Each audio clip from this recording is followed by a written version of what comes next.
Ketika aku melihat sekitar, hawanya agak sedikit berbeda, seperti ada perasaan sedang diawasi. Tapi siapa dan mengapa? Aku yang sudah tak nyaman coba kembali meminta Rahmat untuk segera turun. Tiba-tiba terlihat seseorang sedang duduk di bangku penumpang yang ada di tengah bus. Bayangannya tidak terlalu jelas karena gelap dan tertutup tirai jendela. Aku coba tidak memperhatikannya, namun sosok itu seperti memintaku untuk menatapnya.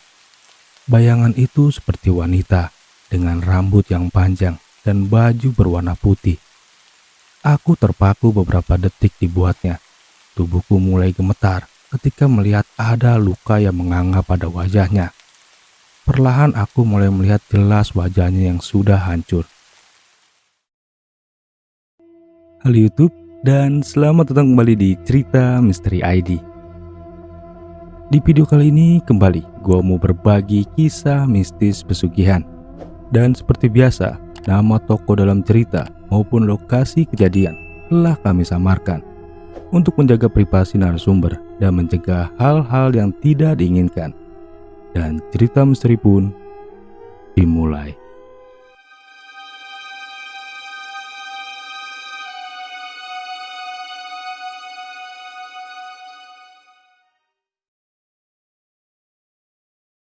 Perkenalkan, namaku Yuda. Awalnya aku mengira menjadi seorang teknisi di salah satu armada bus ternama bisa menjadikan hidupku lebih baik. Nyatanya pekerjaan ini malah membuatku dihantui oleh sosok mengerikan. Kejadian ini terjadi di pertengahan tahun 90-an. Aku yang berasal dari Jawa Barat harus ikut merantau ke kota Surabaya, sebuah kota besar yang menjanjikan banyak hal. Penerimaan kerjaku ini terbilang unik karena aku yang sedang duduk santai di terminal tiba-tiba saja ditawari pekerjaan oleh seorang pemilik armada bus kenamaan di kota Surabaya. Kita panggil saja beliau Pak Haji. Dengan penjelasan yang detail dan juga meyakinkan, aku membulatkan tekad untuk pergi bersamanya. Sesampainya di kota Surabaya, nampak lusinan bus berjajar rapi. Di sini aku juga berkenalan dengan Rahmat, teman satu bengkelku. Dia sudah bekerja kurang lebih 6 bulan di sana. Mas Rahmat, saya Yuda, mekanik baru di sini. Iya Mas Yuda, salam kenal ya. Nanti kamu kerjanya sama saya, ucap Mas Rahmat menyapaku ramah. Berhari-hari aku bekerja di pool milik Pak Haji, membuatku kerasan karena memang pekerjaannya tidak banyak dan tergolong mudah. Mat, kok kita kerjanya enak banget ya? Apa nggak ada bus yang turun mesin gitu? Atau rusak? Tanyaku bingung kepada Rahmat. Iya Yud, semenjak aku bekerja di sini, semua mobil Pak Haji baru-baru semua. Jadi nggak banyak perawatan. Ya ndak apa-apa kan Yud? Kita bisa kerja santai begini, yang penting kita digaji, ucap Rahmat yang menikmati kegabutan kami berdua. Singkat cerita, tanpa terasa aku pun sudah bekerja selama 1 bulan. Dan ini waktunya aku gajian. Ternyata Pak Haji membayarku sesuai janjinya. Gaji yang kuterima cukup besar, ditambah fasilitas mes karyawan. Jadi kami tidak dipusingkan dengan bayar kontrakan. Malah kadang kami diajak makan bersama keluarga beliau. Dan hal itu membuatku dan semua karyawan menjadi betah bekerja dengan Pak Haji. Namun dari semua hal baik yang kami terima, ada sedikit keanehan. Ya, aku merasa ada yang aneh dengan tempat ini. Jadi selama 1 bulan aku bekerja, anehnya karyawan Pak Haji semuanya relatif baru. Rata-rata mereka baru bekerja selama 6 bulan, seperti Rahmat dan aku yang baru 1 bulanan. Ada pertanyaan besar dalam pikiranku. Apa iya gak ada karyawan yang betah di sini? Gaji cukup besar dan dapat tempat tinggal pula. Masa gak ada yang bertahan? Hal itu sedikit mengusik pikiranku. Karena yang ku dengar, armada bus ini sudah beroperasi cukup lama. Ya kurang lebih sudah hampir 5 tahunan. Karena penasaran, aku coba menanyakan hal ini kepada Pak Joko. Dia ini satu-satunya karyawan Pak Haji yang sudah bekerja selama 3 tahun. Jadi bisa dibilang dia adalah senior di sini. Ketika aku sedang memperbaiki mobil dan meminta uang untuk membeli spare part, aku coba menanyakan hal itu kepadanya. "Pak Joko lagi sibuk nggak? Aku mau minta uang belanja, Pak," ucapku. "Oh enggak, Yud. Ini saya lagi siapkan uangnya. Kamu tunggu sebentar ya," jawab Pak Joko. "Ngomong-ngomong, Pak, kan Bapak sudah lama kerja di sini. Kenapa karyawan lamanya tidak ada ya, Pak?" tanyaku kepada Pak Joko. "Oh itu, kamu kayak Rahmat saja. Iya, ini kan pool baru, Yud. Jadi karyawan lama kebanyakan ditempatkan di pool yang lama di kota lain," jawab Pak Joko. "Pantes, Pak. Saya perhatikan di sini kebanyakan anak mudanya." Jawaban Pak Joko semakin membuatku yakin dengan prospek pekerjaan ini. Jika aku rajin dan banyak membantu, insya Allah bisa menjadi orang kepercayaan Pak Haji, layaknya Pak Joko, ucapku dalam hati. Hari-hari berikutnya tidak ada yang aneh dari pekerjaan kami. Sampai suatu hari, aku dan Rahmat diminta ke ruangan Pak Joko. Di sini kami berdua diminta ke kantor polisi untuk melihat atau memperbaiki satu unit bus yang mengalami kecelakaan beruntun. Bahkan berita kecelakaan itu sampai diliput media karena memakan banyak korban jiwa. Tentu hal ini membuat aku dan Rahmat mengelus dada karena supir dan kernet bus ikut menjadi korban dalam kecelakaan itu.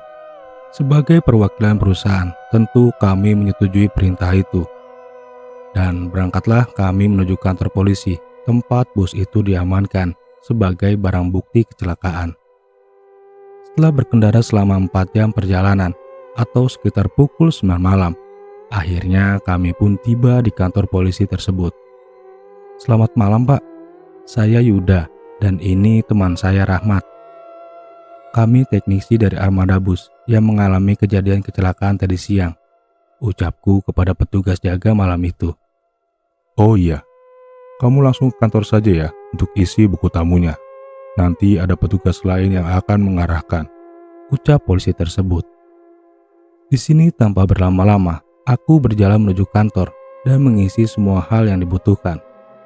Dengan sigap, Pak Polisi langsung mengarahkan kami ke salah satu sudut parkiran yang dipenuhi mobil bekas kecelakaan. Terdapat puluhan bahkan ratusan mobil yang sudah tak berbentuk. Bahkan banyak yang sudah lama didiamkan di sana.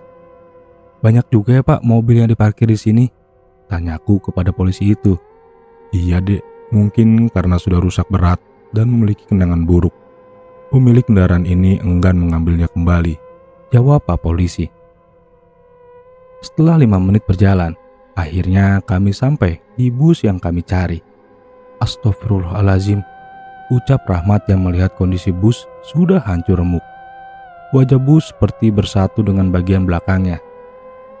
"Gimana kecelakaan ini bisa terjadi, Pak?" tanyaku pada polisi itu. "Menurut saksi mata, bus ini melaju dengan kecepatan sedang di kilometer 73. Namun ketika melewati jalan yang menurun, tiba-tiba saja kecepatannya bertambah hingga oleng ke arah bahu jalan. Dan celakanya ada truk yang membawa muatan pasir yang sedang terparkir di sana. Seketika itu juga dalam hitungan detik bus berbenturan dengan truk. Penumpang dan supir tidak selamat, Dek. Mereka ditemukan dalam kondisi yang mengenaskan. Dan akhirnya bus itu ditabrak mobil lain dari belakang. Aduh, kalau saya ceritakan ngerilah. Kalian cek sendiri saja ya," jawab Pak Polisi, yang seperti takut menceritakan kronologi kecelakaan itu. "Nanti kalian kalau sudah selesai langsung ke kantor saja ya. Saya sebenarnya tidak terlalu suka lama-lama di sini," ucap Pak Polisi ketakutan. Di sini aku dan Rahmat hanya saling pandang satu sama lain. "Gimana ini, Mat? Kita mau cek apa lagi kalau kondisi busnya seperti ini?" tanyaku kepada Rahmat. "Coba lihat dulu lah, Yud. Masa mau ngasih laporan yang gak jelas sama Pak Joko? Nanti malah jadi masalah lagi," jawab Rahmat. Setelah sepakat, aku dan Rahmat mulai melihat setiap jengkal bus itu. Nampak bercak darah dan barang-barang penumpang masih ada di beberapa bagian bus. Ketika aku sedang melihat kolong bus, tanpa terduga, Rahmat naik ke dalam bus yang ringsek itu.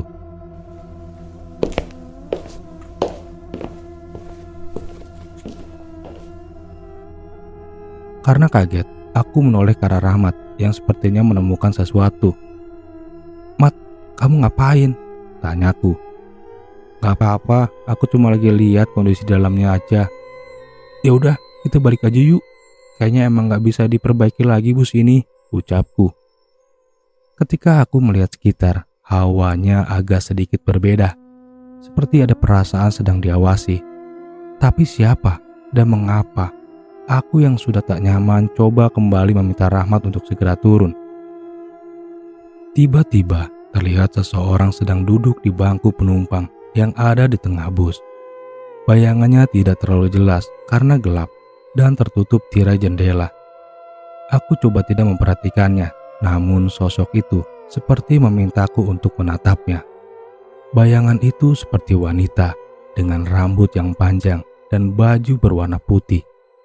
Aku terpaku beberapa detik dibuatnya. Tubuhku mulai gemetar ketika melihat ada luka yang menganga pada wajahnya. Perlahan aku mulai melihat jelas wajahnya yang sudah hancur.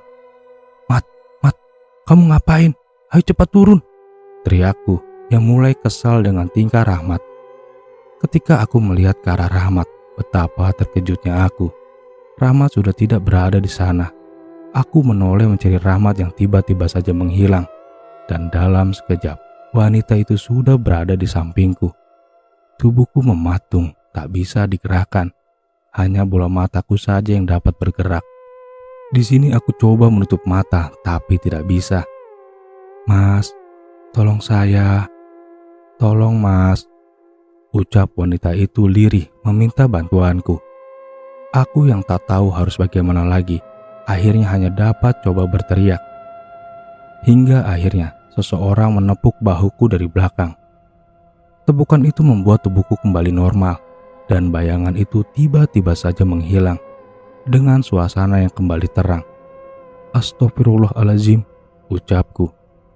"Yud, kamu bengong aja. Tadi kamu nyuruh aku cepat-cepat buat balik, sekarang malah diem saja. Ayo kita balik." "Lihat apa sih kamu?" tanya Rahmat kepadaku. Jadi, ketika aku berteriak pada Rahmat tadi, ternyata Rahmat langsung menghampiri dan berjalan menujuku, hingga dia melewatiku beberapa meter. Dan menurutnya, setelah dia menoleh, aku hanya mematung menghadap pintu masuk bis. Karena kesal, Rahmat menepuk bahuku, dan tepukan Rahmat juga yang menyadarkanku tadi. Setelah sadar, kami berdua mulai berjalan kembali menuju kantor polisi. "Ayo kita pulang." Dengan nada kesal, Rahmat berjalan. "Iya Mat, maaf ya, abis kamu ngapain juga masuk dalam?" jawabku. Di sini Rahmat tak membalas permintaan maafku. Setelah kami berpamitan kepada polisi dan coba menghubungi Pak Joko untuk melaporkan kondisi bus tersebut, aku kembali meminta maaf pada Rahmat. Mungkin teriakanku tadi menyinggung perasaannya. "Mat, maafin aku ya. Aku tadi ketakutan, Mat. Soalnya aku melihat sesuatu di dalam bus." Belum juga aku selesai bicara kepada Rahmat, tiba-tiba Rahmat menutup mulutku. "Jangan diceritain Yud, wanita itu masih bersama kita." Mendengar hal itu, aku terdiam. Rasa takut itu kembali muncul. Bagaimana bisa Rahmat tahu kalau sosok itu adalah wanita? Atau dia juga melihat hal yang sama denganku? Dengan kondisi yang bingung dan juga takut, aku memilih untuk diam agar tidak mengganggu konsentrasi Rahmat dalam menyetir. Sepanjang jalan itu, aku hanya diam tanpa menoleh ke belakang karena takut dengan sosok wanita itu. "Yud, kita makan dulu ya." "Ayo," jawabku cepat tanpa mencerna ucapan Rahmat sama sekali. Setelah memarkirkan mobil, aku dan Rahmat mulai berjalan menuju sebuah warung kopi. Kami berdua berjalan cepat tanpa peduli dengan sepinya jalan malam ini. "Mat, malam ini kenapa sepi banget ya?" tanyaku. "Gak tahu Yud, aku cuma mau cepet-cepet sampai warung aja," jawab Rahmat ketakutan. Kami berdua pun akhirnya tiba di dalam warung. "Bu, beli kopi 2, ucap Rahmat. "Enggak mas," jawab ibu warung.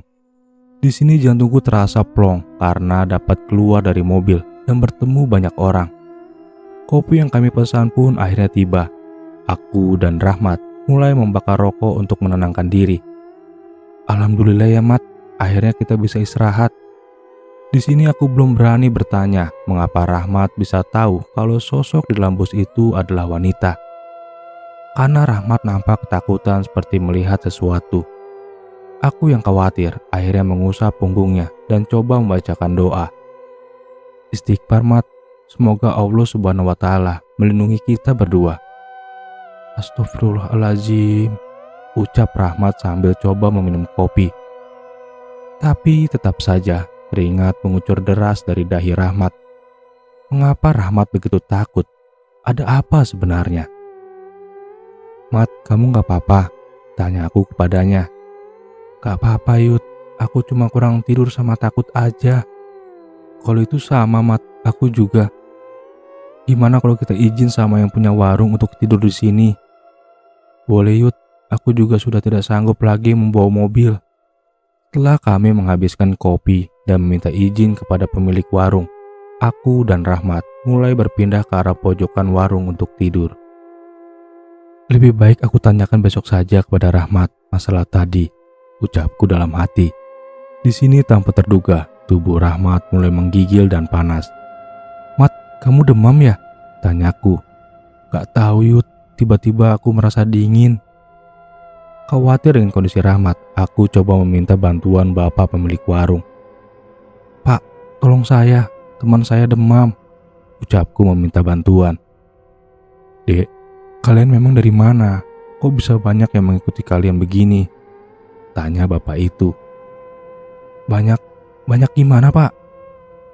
Maksud bapak, apa yang banyak? Tanyaku kebingungan. Sebelumnya mohon maaf ya dek, dari awal Ade datang ke sini, ada banyak makhluk yang berdiri di luar warung ini. Wujudnya banyak yang tidak utuh, seperti korban kecelakaan. Jawaban bapak pemilik warung membuatku semakin takut. Sebenarnya ada apa ini? Kenapa kami malah diteror seperti ini? Memangnya kalian siapa dan mau kemana? Kembali bapak pemilik warung bertanya padaku. Mohon maaf Pak, saya dan teman saya ini dari kantor polisi yang dekat pintu tol itu Pak.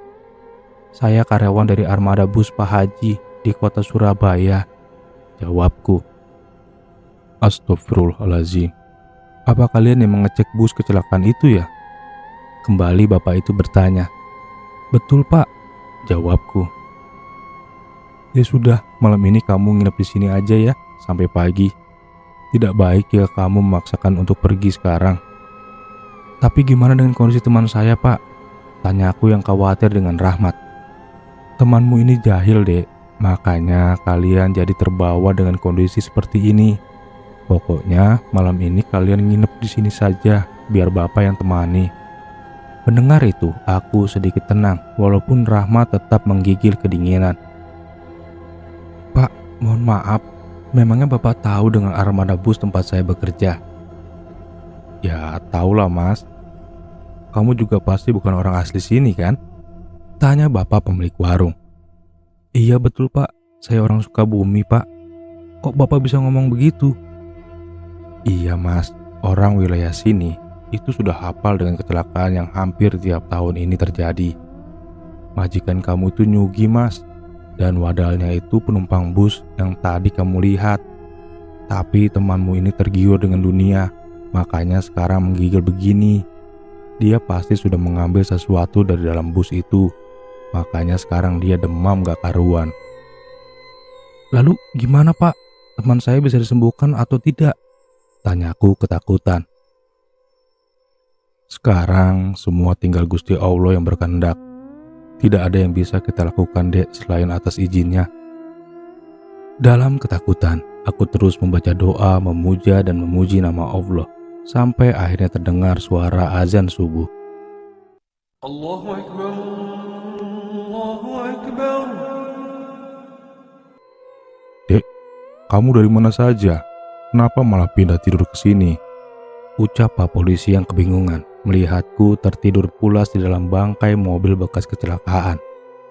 Astagfirullah, Pak, kenapa saya di sini? Teman saya kemana Pak? Lah kamu ini gimana sih dek? Semalam teman kamu dijemput bis lain, Tapi dia bilang kamu nggak ikut karena sudah penuh. Jadi kamu bakal nyusul besok pagi dan izin mau numpang tidur di pos. Pas pagi saya lihat kamu malah tidur di dalam mobil ini.